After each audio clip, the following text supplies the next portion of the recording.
வேடன் ஒருவனுக்கு மற்றவர்களைப் போல் நமக்கு படிப்பறிவு இல்லையே, சாஸ்திரங்களை பற்றிய அறிவும் இல்லையே, காட்டில் இருக்கும் முனிவர்களைப் போல் தவம் செய்து கடவுளை காணும் அறிவும் இல்லையே என்ற மனக்கவலை ஏற்படுகிறது. இதனால் அவனுக்கு திருமண வாழ்வில் விருப்பமில்லாமல் போகிறது. உலகின் மற்ற சுகங்களிலும் அவனுக்கு நாட்டம் இல்லாமல் போகிறது.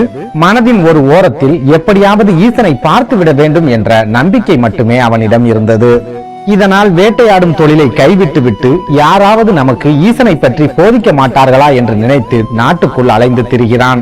அப்போது சற்று தொலைவில் முனிவர் ஒருவரின் ஆசிரமம் இருப்பதை அந்த வேடன் பார்த்து விடுகிறான். உடனே ஓடோடி சென்ற அந்த வேடன் முனிவரின் கால்களில் விழுந்து வணங்கி, குருவே, சிவனுடைய பாதத்தை சரணாகதி அடைய வேண்டும் என்று நான் துடியாக துடித்துக் கொண்டிருக்கிறேன். வேடர் குலத்தில் பிறந்திருந்தாலும் நான் மாமிசங்களை சாப்பிடுவதில்லை. சிவனை பற்றிய சிந்தனையே எனது எண்ணம் முழுவதும் நிறைந்திருக்கிறது. ஆகையால் அருள் கூர்ந்து என்னை உங்கள் சிஷ்யனாக ஏற்றுக்கொண்டு சிவபாதத்தை சரணடையும் வழியை எனக்கு கற்றுத்தர வேண்டும் குருவே என்று அவரது காலில் விழுந்து வணங்குகிறான். ஆனால் வேடன் சந்தித்த அந்த துறவியோ பேராசை பிடித்த ஒரு துறவியாக இருந்தார். தன்னை நாடி வரும் அன்பர்களிடம் தனக்கு தேவையான தட்சணையையும் பால் பழங்களையும் வாங்கி நன்றாக சாப்பிட்டு கொழுத்து போயிருந்தார். அவரது உள்ளத்தில் இறைவனை பற்றிய சிந்தனை துளி கூட இல்லை.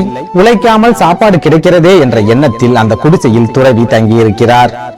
இது புரியாத அந்த வேடன் துறவியின் கால்களில் விழுந்து தன்னை சீடனாக ஏற்றுக்கொள்ளுமாறு கெஞ்சிக் கொண்டிருந்தான். வேடனை பார்த்த அந்த நொடியே இன்னும் சில மாதங்களுக்கு நமக்கு சாப்பாட்டு கஷ்டம் வராது என்று நினைத்து சந்தோஷப்பட்ட அந்த துறவி வேடனை பார்த்து, கல்வி அறிவில்லாத உனக்கு உபதேசம் செய்வதால் எந்தவித பயனும் ஏற்பட போவதில்லை. பக்திக்கும் உனக்கும் வெகு தூரம் இருக்கிறது. ஆகையால் காட்டில் கிடைக்கின்ற தேன், பலா, தினை மாவு, மாம்பழங்கள் போன்ற கனிகளை எனக்கு தினமும் நீ கொண்டு வந்து கொடு. உனக்கு உபதேசம் செய்வதை பற்றி பிறகு பார்க்கலாம் என்று சொல்கிறார்.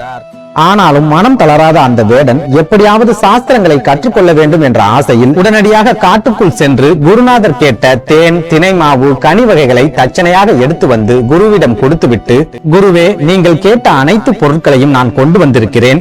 இந்த பொருட்களை எனது தட்சணையாக பெற்றுக்கொண்டு இறைவனை அடையும் வழியை எனக்கு காட்ட வேண்டும் என்று வேண்டி நிற்கிறான்.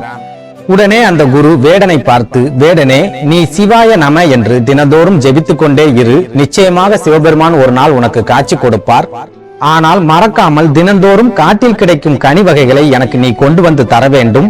அவ்வாறு கொண்டு வந்து தராவிட்டால் உனக்கு ஈசன் அருள் கிடைக்காது. குரு துரோகத்துக்கும் நீ ஆளாவாய் என்று சொல்லி அந்த வேடனை அனுப்பி வைக்கிறார். வீட்டுக்கு வந்த அந்த வேடன் மிகுந்த நம்பிக்கையுடன் தொடர்ந்து சிவாய நம என்ற நாமத்தை ஜெபித்துக் கொண்டே இருக்கிறான். தூக்கத்தில் கூட அவன் சிவாய நம என்றே உளறிக் கொண்டிருக்கிறான். ஆனாலும் தனது குரு சொன்னபடியே தினமும் காட்டில் கிடைக்கும் கனி வகைகளையும் தேன் வகைகளையும் குருவிற்கு தவறாமல் கொண்டு போய் கொடுத்து வருகிறான். இந்த சூழலில் திடீரென ஒரு நாள் அந்த காட்டில் கனமழை பெய்ய ஆரம்பிக்கிறது. காட்டுக்குள் செல்லும் அனைத்து பாதைகளும் தண்ணீரால் சூழப்பட்டு விட்டது. குருவிற்கு தேவையான தேனையும் கனி வகைகளையும் அவனால் கொண்டு வரவும் முடியவில்லை. அதே சமயம் அந்த ஏமாற்றுக்கார குரு வெளியில் கனமழை பெய்து கொண்டிருப்பதால் அந்த வேடனால் இன்று நமக்கு பழங்களை கொண்டு வர முடியாது. ஆகையால் இன்று நாம் பட்டினிதான் கிடக்க வேண்டும் என்று நினைத்து வருத்தப்பட்டுக் கொண்டிருக்கிறார். ஆனால் குரு துரோகத்திற்கு ஆளாகிவிடக் கூடாது என்று நினைத்த அந்த வேடன், நமது உயிரே போனாலும் பரவாயில்லை, காட்டுக்குள் சென்று குருவிற்கு கனி வகைகளை கொண்டு வந்துவிட வேண்டும் என்று முடிவு செய்கிறான். உடனே அவன் சிவாய நம என்று ஜெபித்தபடியே காட்டை நோக்கி வேகமாக நடக்கிறான். காட்டுக்கு செல்லும் பாதையில் காட்டாறு கரை புரண்டு ஓடுகிறது. ஆனாலும் மனம் தளராத அந்த வேடன் சிவனை முழுமையாக மனதிற்குள் நினைத்துக் கொண்டு அந்த ஆற்றுக்குள் இறங்குகிறான். ஆனால் அந்த ஆற்று நீருக்குள் வேடன் மூழ்கவில்லை. சிவாய நம என்று சொல்லிக்கொண்டே நீரின் மீது ஏறி நடந்து காட்டுக்குள் சென்று விடுகிறான். காட்டுக்குள் சென்ற வேடன் மிகவும் மகிழ்ச்சியுடன் தனது குருவிற்கு தேவையான பழங்கள் அனைத்தையும் பறித்துக் கொண்டு திரும்பவும் சிவாய நமக என்று சொல்லியபடியே ஆற்று நீரின் மீது ஏறி நடந்து ஊருக்கு வந்து விடுகிறான்.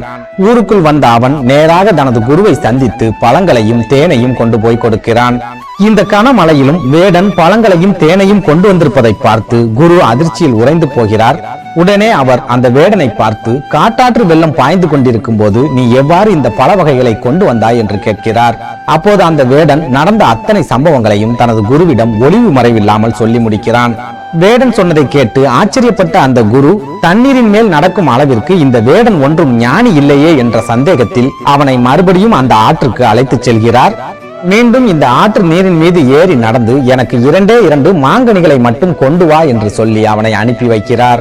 குருவின் பேச்சை தட்டாத அந்த வேடனும் மறுபடியும் சிவாய நம என்ற நாமத்தை உச்சரித்தபடியே ஆற்றின் மீது ஏறி நடக்க தொடங்குகிறான். இதை பார்த்து அதிர்ச்சி அடைந்த அந்த குரு அந்த நொடியே ஓடோடி சென்று அந்த வேடனின் கால்களில் விழுந்து வணங்குகிறார். கடவுளை அடையும் வழியை எனக்கு கற்றுத்தந்த தாங்களே எனக்கு குருவாக இருக்க வேண்டும், ஆகையால் என்னை உங்கள் சிஷ்யனாக ஏற்றுக்கொள்ளுங்கள் குருவே என்று அந்த வேடனுடைய கால்களில் விழுந்து அந்த முனிவர் அழுகிறார்.